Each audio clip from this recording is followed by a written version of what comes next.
En effet, nous estimons que la présidence de la République est une affaire hautement sérieuse, qui ne saurait tolérer toute pratique délictuelle, et tout candidat qui aspire à diriger notre pays doit impérativement se conformer aux lois et règlements en vigueur.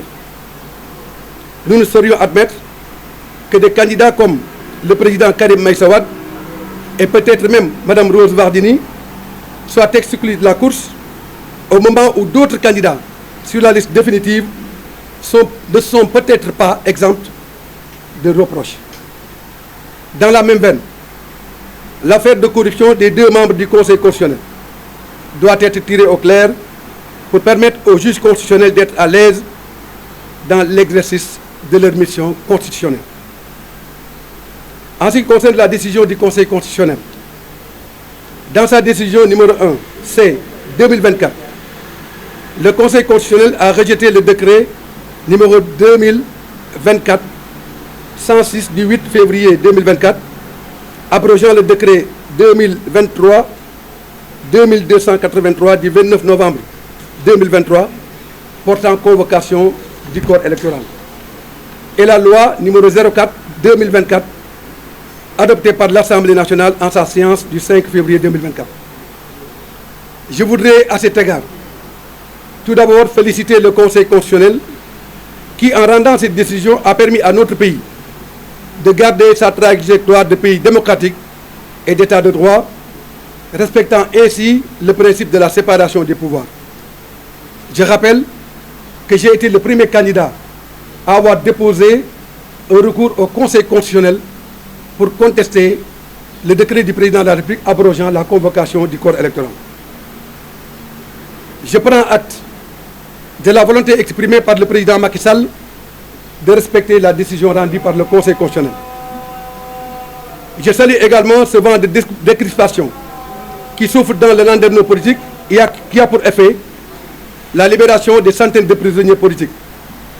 J'encourage le gouvernement à poursuivre les efforts allant dans ce sens de la libération de tous les détenus politiques, notamment de M.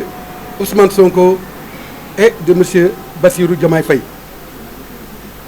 Sur la poursuite du processus électoral, je m'inscris à droite ligne de la perspective indiquée par le Conseil constitutionnel et exhorte le président Macky Sall à prendre toutes les mesures idoines pour la matérialisation de cette décision du Conseil constitutionnel dans les meilleurs délais. Cela devra, in fine, conduire vers l'organisation d'une élection démocratique, transparente et inclusive. Sur cet aspect, je propose que l'élection se tienne le 3 mars 2024, avec la proclamation provisoire des résultats le 8 mars, une période contentieuse de 72 heures jusqu'au 11 mars, et l'examen des recours 5 jours et proclamation des résultats officiels le 17 mars. S'il y a un second tour, il intervient le 2e dimanche suivant le prononcé de la décision du Conseil constitutionnel, ce qui pourrait être le dimanche 31 mars.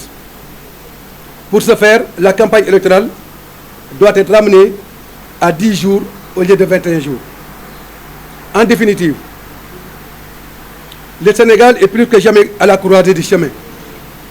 Et c'est la raison pour laquelle, ensemble, républicains, démocrates, nous devons nous mobiliser pour ne ménager aucun effort afin que notre pays, le Sénégal, reste une terre de démocratie, une terre d'état de droit, où des élections sont organisées de manière régulière et transparente, avec comme seul dénominateur commun le choix du peuple sénégalais pour désigner son président de la République. C'est la raison pour laquelle nous lançons ces appels à toute la classe politique. Et nous disons Urbi et Orbi à l'opinion nationale et internationale que nous sommes engagés résolument dans la voie de la satisfaction et de la défense des intérêts supérieurs du peuple sénégalais. mbokk yi maa ngi leen di gërëm